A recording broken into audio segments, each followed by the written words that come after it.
டே 57க்கான முதல் promo release பண்ணிருக்காங்க. Nomination process open nomination நடக்குது. அதாவது எனக்கு பிக் பாஸ் சரித்திரத்திலேயே சும்மாவே ஒருத்தர் இருந்தார் அப்படின்னா ஜித்தன் ரமேஷை சொல்லுவோம். சும்மா தூங்கிட்டு இருப்பார். அவர் கூட ஒரு வாரம் கேப்டன் ஆனார். ஆனா ஒண்ணுமே பண்ணாம யார் எவ்வளவு குறைகள் சொன்னாலும் அப்படியே இவர் சிரிச்சுட்டு கேட்கிறாரு. அதுக்கப்புறம் ஏதாவது பேசுவாரான்னா பேசவும் மாட்டாரு, ஒன்றும் பண்ண மாட்டாரு. என்ன கேரக்டருங்க இவரு, எனக்கு ஒன்றும் புரியல. சத்யா வந்து ஒன்றும் பண்ணலன்னு ரஞ்சித்தை நாமினேட் பண்றது, வா வா எல்லாம் சூப்பரா இருக்குல்ல. ரெண்டு பேருமே ஒன்றும் பண்ணலப்பா. பயங்கரமான ஒரு ஓப்பன் நாமினேஷனு. நேருக்கு நேராக பாயிண்ட்ஸுகளை அடுக்கணும் அப்படிங்கும் பொழுது பவித்ரா வராங்க. ஃபர்ஸ்ட் முத்துவை பார்த்து, நீ இந்த வீட்டில் நடக்கிற நிறைய பிரச்சனைக்கு நீங்க தான் காரணமா இருப்பீங்களோ முத்து அப்படின்னு சொல்லிட்டு நாமினேட் பண்றாங்க. அடுத்தது அருண் பிரசாத் வராரு. அவர் முத்துவை கூப்பிடுறாரு.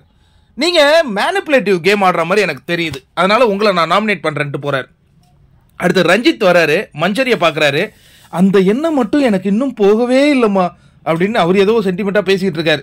அன்ஷிதா என்ன சொல்றாங்கன்னா, நீங்க ஒரு நெகட்டிவிட்டியா இருக்கிறீங்க, நீங்க தயவு செஞ்சு போயிடுங்க அப்படின்னு மஞ்சரியை நாமினேட் பண்றாங்க.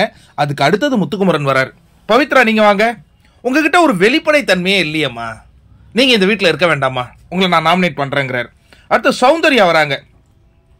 ஆனந்தி இங்க வாங்க, நீங்க மண்டைய கழுவாத மாதிரி ஒரு மண்டைய கழுவுறீங்களா, எப்பா எப்பா எப்பா உங்களை மாதிரி ஆளை நான் பார்த்ததே இல்லை, தயவு செஞ்சு நீங்க இங்க இருக்காதீங்க, இப்படி இருந்தீங்கன்னா மொத்த வீட்டையும் நெகட்டிவிட்டி ஆக்கி விட்டுருவீங்க, தயவு செஞ்சு கிளம்புங்க அப்படிங்கிற மாதிரி அவங்க நாமினேட் பண்றாங்க. அதிர்ச்சி அடைகிறாங்க ஒரு புறம் பாத்தீங்கன்னா ஆனந்தி.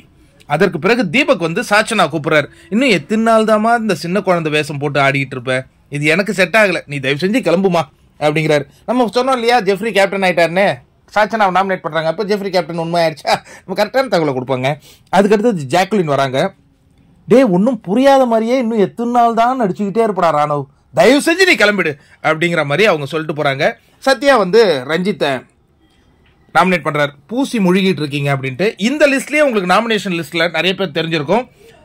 யாரு, ரஞ்சித், ராணவ், சின்ன குழந்தை யார் சாச்சனா, அதுக்கப்புறம் வந்து முத்துக்குமரன், மஞ்சரி, பவித்ரா, ஆனந்தி, இவங்கெல்லாம் நாமினேஷன்ல வந்துட்டாங்க. இன்னும் சில பேர் நாமினேஷனுக்கு வர போறாங்க. அது யார், வழக்கம் போல ஜாக்குலின் 9வது வாரமாவும் வராங்க. அடுத்தது இவங்க சௌந்தர்யா, இவங்கெல்லாம் வராங்க. தர்ஷிகாவும் வராங்க. இன்ட்ரெஸ்டிங்கான ஒரு நாமினேஷன் ப்ராசஸ் இந்த முறை நடந்திருக்கு. என்னன்னு பொறுத்து இருந்து பார்ப்போம். நீங்க என்னங்க நினைக்கிறீங்க, இந்த வீட்டின் மேனிபுலேட்டர் ஆனந்தி அப்படின்னு சௌந்தர்யா கரெக்டாக கணிச்சிருக்காங்களா?